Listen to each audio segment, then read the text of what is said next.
Study fit with Maulik Chaudhary YouTube ચેનલમાં આપનું હાર્દિક સ્વાગત છે। આજે આપણે એક એવી વાર્તા સમજવા જઈ રહ્યા છીએ જે સદીઓથી કહેવાતી આવી છે, કર્મની વાર્તા। આપણા કામો કેવી રીતે એક પડઘાની જેમ આપણી પાસે પાછા ફરે છે એ આ વાર્તામાં બહુ સરસ રીતે બતાવ્યું। અને આખી વાર્તાનો જે સાર છે ને તે આ એક જ વાક્યમાં છે, કર્મ તરત નહીં પણ ચોક્કસ ફળ આપે છે। તો ચાલો આ વિચારને મનમાં રાખીને આપણે જોઈએ કે આ વાત આપણા મુખ્ય પાત્રના જીવનમાં કેવી રીતે સાચી પડે છે। તો ચાલો હવે મળીએ આપણી વાર્તાના મુખ્ય પાત્રને, એક એવો માણસ જેની ઓળખ જ એની ચાલાકી હતી। વાત છે એક ગામની, જ્યાં રઘુ નામનો એક માણસ રહેતો હતો। બસ અહીંથી જ આપણી વાર્તાની શરૂઆત થાય છે। એક સાવ સામાન્ય ગામ, પણ એક અસામાન્ય પાત્ર। તો આ રઘુ હતો કેવો? એ ખૂબ જ ચાલાક હતો। લોકોને છેતરવા, ખોટું બોલીને પૈસા કમાવવા, આ બધામાં તો એ માહેર હતો। ટૂંકમાં કહીએ તો એનો પાયો જ સ્વાર્થ અને કપટ પર ટકેલો હતો। અને હવે આવે છે વાર્તામાં એક મોટો વળાંક, એક એવી ઘટના જે રઘુના કર્મોની સમજો ને કે પહેલી પરીક્ષા હતી, અને એણે જ એના ભવિષ્યનો પાયો નાખ્યો। એક દિવસ શું થયું કે એક ખૂબ તરસ્યા વૃદ્ધ માણસ રઘુ પાસે આવ્યા અને એમણે શું માંગ્યું? બસ પીવા માટે થોડું પાણી। કેટલી સામાન્ય અને માનવતાભરી વિનંતી કહેવાય, ખરું ને? પણ રઘુનો જવાબ સાંભળા, એ તો હસવા લાગ્યો અને બોલ્યો, પાણી જોઈએ છે તો પૈસા આપ। એની ક્રૂરતા અને દરેક વસ્તુને પૈસાથી તોલવાની આદત અહીં સાફ સાફ દેખાય છે। મદદ કરવાની તો દૂર, એણે તો મજાક ઉડાવી।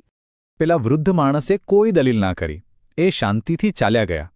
પણ જતા જતા જે શબ્દો કહ્યા ને એ આવનારા સમયનો પડઘો હતા। એમણે કહ્યું, બેટા, કર્મ યાદ રાખજે। એકદમ શાંત પણ ખૂબ જ શક્તિશાળી ચેતવણી। સમય કોઈના માટે રોકાતો નથી। ચાલો હવે આગળ વધીએ અને જોઈએ કે સમયનું ચક્ર કેવી રીતે ફરે છે। કહેવાય છે ને કે કર્મોનું ફળ પાકવાનો એક સમય હોય છે, અને હવે એ સમય આવી ગયો હતો। જુઓ, સમયનું ચક્ર કેવી રીતે ફર્યું। વર્ષો પહેલાં પાણી માટે ના પાડવાની એક નાની અમથી ઘટના, અને પછી વર્ષો વીતી ગયા અને એનું પરિણામ શું આવ્યું? રઘુની ગંભીર બીમારી। આ બંને ઘટનાઓ એકબીજા સાથે જોડાયેલી હતી, અને અહીં આખી બાજી પલટાઈ જાય છે। થોડા વર્ષો પછી રઘુ બહુ જ બીમાર પડ્યો। તેની પાસે પૈસા તો હતા, ઢગલાબંધ પૈસા હતા, પણ તેની મદદ કરવાવાળું, તેની સંભાળ રાખવાવાળું કોઈ જ નહોતું। એની બધી સંપત્તિ એની બીમારી અને એકલતા સામે સાવ નકામી થઈ ગઈ। હવે રઘુનો સામનો સીધો તેના ભૂતકાળ સાથે થવાનો હતો। એણે જે કર્યું હતું એનો જ પડઘો હવે એની સામે આવીને ઊભો હતો, એક એવા રૂપમાં જેની એણે ક્યારેય કલ્પના પણ નહોતી કરી।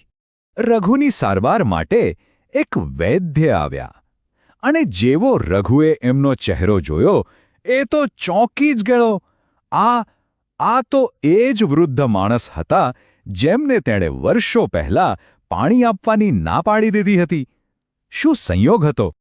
અને જો આને કહેવાય સમયનો ખેલ। કેવી રીતે પરિસ્થિતિ બદલાઈ ગઈ। ત્યારે રઘુ શક્તિશાળી હતો અને વૃદ્ધ માણસ જરૂરિયાતમંદ, અને આજે રઘુ જરૂરિયાતમંદ છે અને એ જ માણસ હવે વૈદ્ય તરીકે શક્તિશાળી છે। ભૂમિકાઓ સાવ જ ઉલટાઈ ગઈ। રડતા રડતા રઘુએ કાકલુદી કરી, મને બચાવી લો।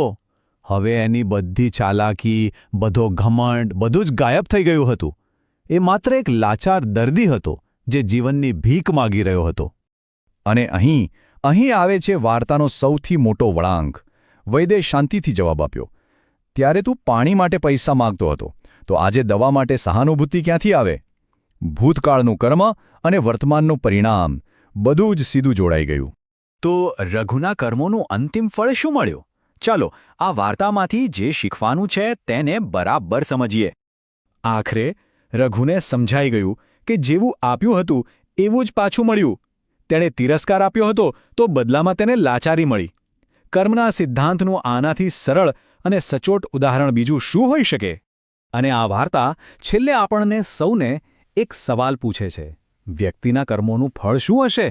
આ પ્રશ્ન માત્ર રઘુ માટે નથી, પણ આપણા બધા માટે છે। આ આપણને આપણા દરેક નાના મોટા કામ વિશે વિચારવા પર મજબૂર કરે છે।